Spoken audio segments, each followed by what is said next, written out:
Bueno, y continuando con nuestra programación a esta hora de la mañana, vamos a abordar otro tema que también tú habías dado una pista hace muy poquito rato con la entrevista anterior, que tiene que ver ahora con la violencia escolar. Ese es el tema que vamos a tratar a continuación junto a Raúl Perry, el gerente de programas de Fundación San Carlos de Maipo, a quien le damos la bienvenida para hablar de violencia en el contexto escolar. ¿Cómo estás? Hola.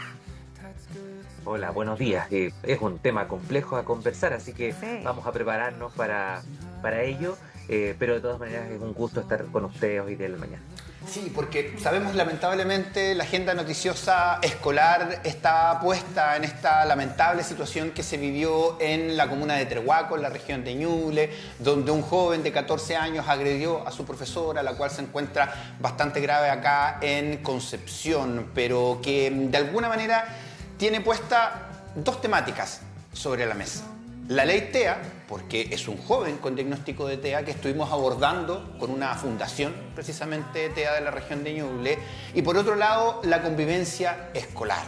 Se está analizando cuál de las dos se aplica, pero en materia de violencia escolar, de ley leal y segura, hay muchas polémicas, Raúl. ¿Qué pasa hoy día en torno a la relación entre estudiantes, y profesores, y a este aumento también de las denuncias por maltratos de escolares a profesores? A ver, situémonos un poco con las cifras, ¿no? En los últimos 10 años hemos tenido un aumento enorme de denuncias. O sea, si uno lo mira como tasa relativa, ¿no? Estamos hablando de algo así como un 450% de crecimiento en la última década. Pero son todavía pocos casos. Estamos hablando del 2024, 737 denuncias desde el 2014 al 2024. O sea, son números que, si uno lo compara con la gran masa de estudiantes, la enorme cantidad de profesores que hay, son números pequeños, pero que han ido escaladamente hacia el alza. Y la preocupación que uno puede tener ahí es que esto es el reflejo también de lo que nos está pasando como sociedad. Somos en este minuto una sociedad más violenta en muchos parámetros. Y esa como situación de mayor violencia como sociedad es la que nos tiene que preocupar. Ahí es donde como un contexto global nos preocupamos de generar un conjunto de interacciones menos nocivas y nos centramos en maneras más positivas de resolver los conflictos, porque eso va a permear toda la estructura, desde los colegios en adelante, pasando también por los adultos, por la manera en que estamos preocupados de la crisis de seguridad, por la forma en que hacemos política, etcétera, etcétera. Entonces, sí, tenemos un tema, esto ha ido empeorando, pero es también el reflejo de un montón de temas de seguridad que tenemos que enfrentar. Raúl, preguntarte también en el mismo contexto de la violencia escolar. Últimamente, actualmente, haciendo comparación de años anteriores a la fecha, digamos 2025, ¿se da más en el tema de la violencia física, violencia psicológica o la violencia que tiene que ver con, digamos, el internet, la ciberviolencia con los niños? Una muy buena pregunta, y la respuesta es que la violencia es como un tema transversal, ¿no? Que nos afecta en distintos planos. Uno de los datos más robustos que teníamos es que antes del COVID, nosotros teníamos en materia de bullying en el tramo de cuarto básico, en los colegios más vulnerables del país, casi el 50% de los alumnos relataba haber sufrido algún evento de maltrato, que es un número muy alto. Y si nosotros lo comparamos con la estadística 2024 a nivel global, nosotros estamos en el lugar 16 o 17, más abajo, no sé, de Kazajistán y de Costa Rica, pero igual que Perú en materia de reportes de violencia, y ahí se reparte en todas partes, digamos. El ciberacoso es otro tipo de acoso, pero el problema de fondo que tenemos es en nuestras interacciones violentas. Entonces no es que haya llegado el ciberacoso y se comió la parrilla. Continuamos teniendo más violencia física y más violencia psicológica, y esto es otro componente más que refleja finalmente interacciones que son sumamente nocivas y de las cuales nos tenemos que hacer cargo, que venían antes del COVID, que se han profundizado después con la pandemia, y de las cuales en el fondo lamentablemente todavía no nos hacemos cargo. Qué interesante lo que menciona Raúl con respecto a que esto hay que mirarlo generalizado. Hoy día, al parecer, la sensación es ir separando. Una cosa es la violencia en las calles, esa violencia que está llevando que personas, por ejemplo, por tocarse la bocina, se estén agrediendo en las esquinas, la violencia delictual, precisamente, de los asaltos hacia personas de a pie, si se quiere. Por otro lado, la delincuencia entre delincuentes y, en este caso, la violencia escolar. Y justo en la mañana estaba pensando, a propósito de toda esta polémica que hay, de los chats filtrados, de la diputada Carol Cariola, donde están cuestionan a los fiscales a la hora de tomar decisiones, tratando de removerlos, o sea, sin ni siquiera decir, ok, vaya con esas pruebas que tiene y que la justicia determine, entendiendo que deberían dar el ejemplo nuestras autoridades, que las instituciones funcionen. Y desde ahí ya se va generando un cuestionamiento. Pero ¿para qué si nadie me va a solucionar esto?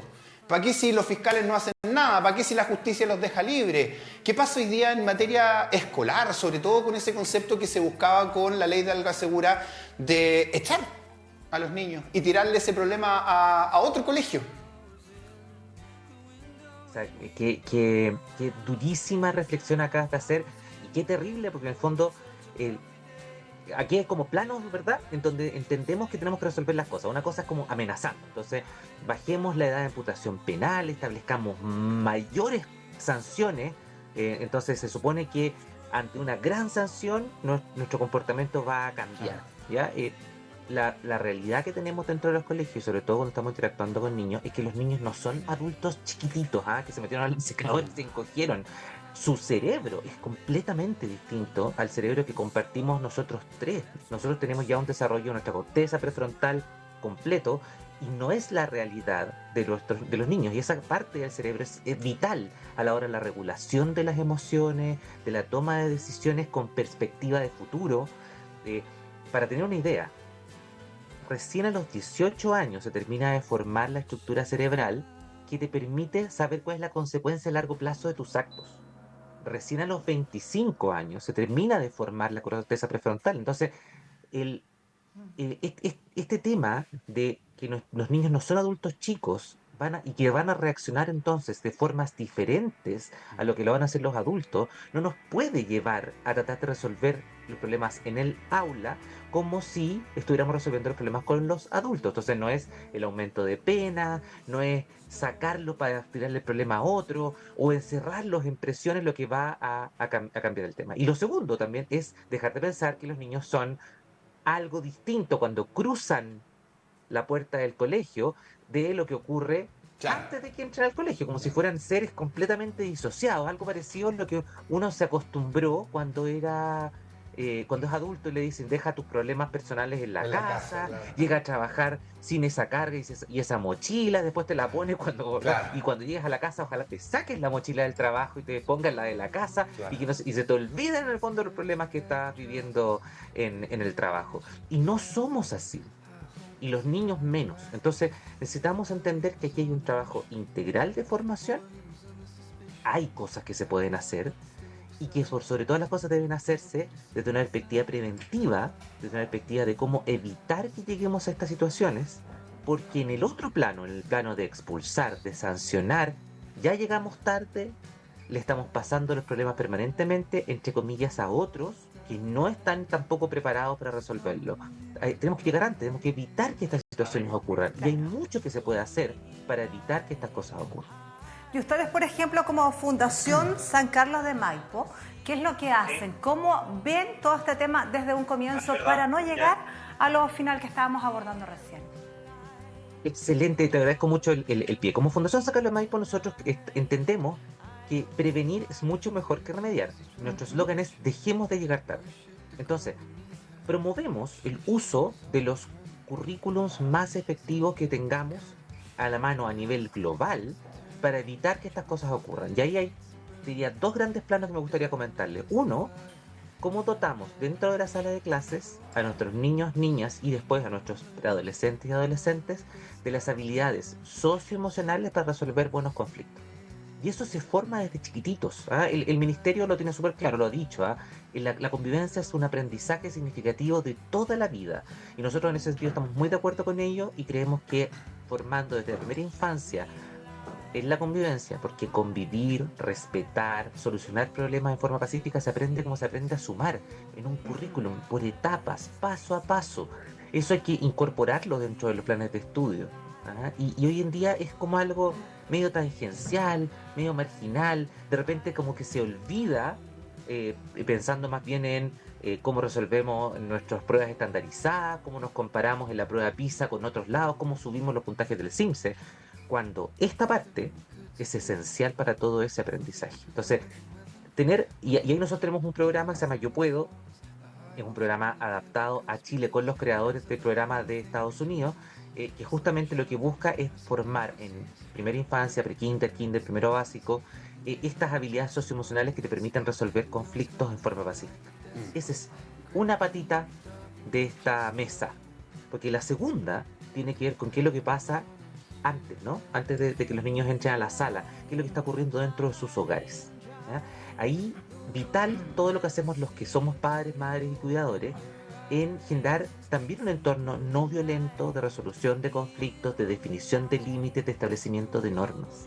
Y eso también se aprende. Ahí nosotros hemos tenido la experiencia de trabajar con dos programas que tienen que ver netamente con la familia. Uno es un programa desarrollado en Oregon llamado PMTO, el otro es un programa desarrollado en Miami que se llama Familias Unidas.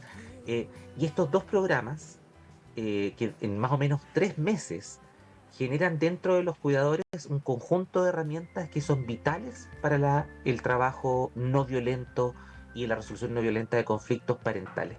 Entonces, y aquí quiero llevar a un ejemplo. ¿Se acuerdan que habíamos mencionado? Los niños no son adultos pequeños, no necesariamente tienen esta como proyección a largo plazo de los actos y por lo tanto la capacidad de decir, si hago A, entonces me va a tocar B y por lo tanto debo dejar de hacer A. Lo que aquí es clave es que nosotros tenemos un entorno no violento. El 90% de nuestras decisiones son automáticas, ¿ya? Y por lo tanto, si yo he crecido en un entorno pacífico, cuando a mí me impulsan a algo para que yo tome una decisión, yo tomo una decisión pacífica. Y por el contrario, si yo he crecido en un entorno en donde la agresión es lo típico, entonces yo respondo agresivamente porque así me he desarrollado. Sí, entonces, cuando cambiamos ese entorno, cambiamos la manera en que interactuamos. Y a propósito de eso mismo, y volviendo al punto de que esto hay que tomarlo en conjunto, y los ejemplos que uno sigue. Si tenemos una clase política que se agarra por cualquier cosa, si cuestiona todo, si sacan leyes para cortar la cinta pero nunca se pueden aplicar, hay varios ejemplos de eso. Diciéndole, ok, yo lo saco porque me lo están pidiendo, lo prometí, el otro gobierno verá. Hoy día tenemos un presidente que hace poquito se volvió a agarrar ahora con un economista a través de redes sociales. Tal vez no en materia, en palabras violentas, pero sí se toma como violento. ¿Por qué? ¿Para qué? Para poner su punto de que la economía está avanzando. ¿Cómo podemos ir bajando eso? Si tenemos el ejemplo de nuestros papás, o en este caso de los niños que tienen a sus papás, a sus mamás, que se pelean con todo el mundo cuando van en el auto. Si tenemos el ejemplo que en la calle porque le dicen, oye, tal por cual, ¿qué me decís tal por cual? Cuando en el colegio lo están formando a lo mejor, diciéndole, oye, las cosas se solucionan conversando. Pero tampoco están las herramientas para solucionar las cosas conversando.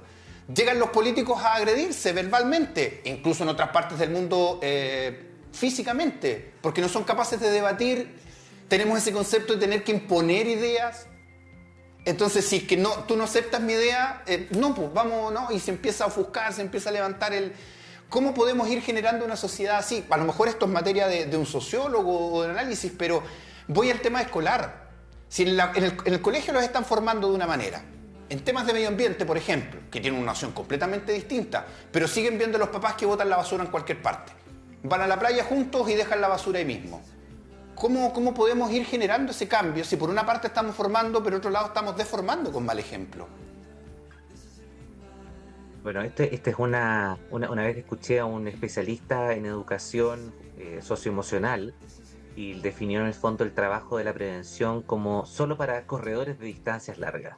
Esta es una carrera larga, claro. De la cual estamos siendo un poco partícipes todo lo que estamos viendo este programa en este minuto, porque uno de los elementos importantes es poner el tema en la agenda, comunicar que esto es importante, que no nos puede dar lo mismo la manera en que estamos resolviendo los conflictos. Lo segundo es trabajar como hemos ido trabajando en la mejora de nuestras habilidades de lectoescritura y matemáticas. También ha sido un proceso muy, muy difícil pero hemos incorporado currículums.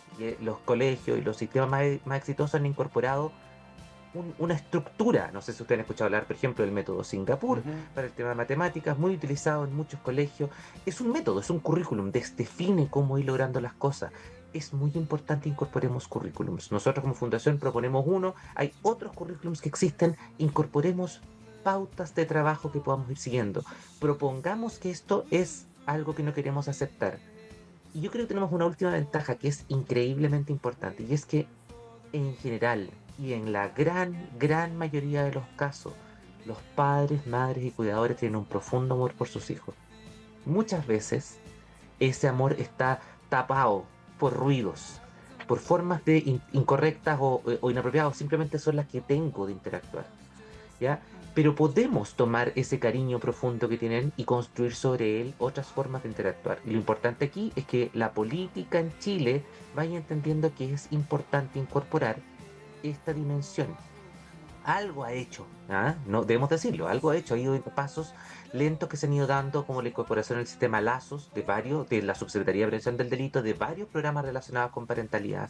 Senda también ha incorporado el servicio de prevención de las drogas y alcohol, también ha incorporado algo de parentalidad, pero esto es algo que tiene que llegar mucho más profundo. Y aquí un ejemplo que yo creo que lo conocemos bastante bien.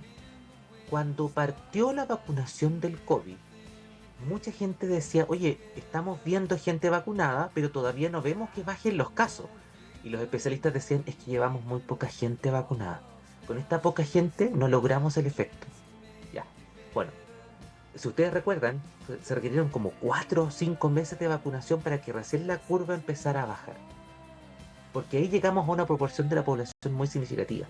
Sin embargo, hoy día, en política pública, la vacunación de habilidades parentales es muy baja.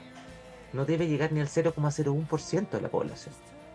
Necesitamos eso, avanzarlo. Y el mensaje aquí, que bueno que lo ponemos en un lugar como este, es a nuestra autoridad, avancemos en eso. Incorporemos a los padres en un proceso que, si quedan bien incorporados, es un proceso sin vuelta atrás. Vamos a empezar a tener una sociedad completamente distinta. Es algo que los nórdicos han hecho muy bien. Entonces, avancemos en esa línea, profundicemos en las habilidades, permitamos que los cuidadores sean significativos para sus hijos en un espacio de resolución de conflictos no violentos, y toda nuestra sociedad va a cambiar. Y ese es el mensaje, yo creo que es muy importante poder ponerlo encima de la mesa en un lugar como este y en el matinal que estamos compartiendo. Y el acceso a la salud mental también, que es importante. Muy importante, así como también conocer a nuestros hijos, darnos el tiempo de escucharlos, de ver, de saber en qué están, qué cambios tienen. También me imagino que eso es súper importante, conocer a nuestros pequeños. Gracias por estar acá con nosotros. Un abrazo. Gracias a ustedes. Un abrazo, cariño. Qué importante este tema, así como muchos más que abordamos aquí en Matinal Nuestra Casa, Luis, para todos y para todas, sobre todo con este contexto que estamos hablando.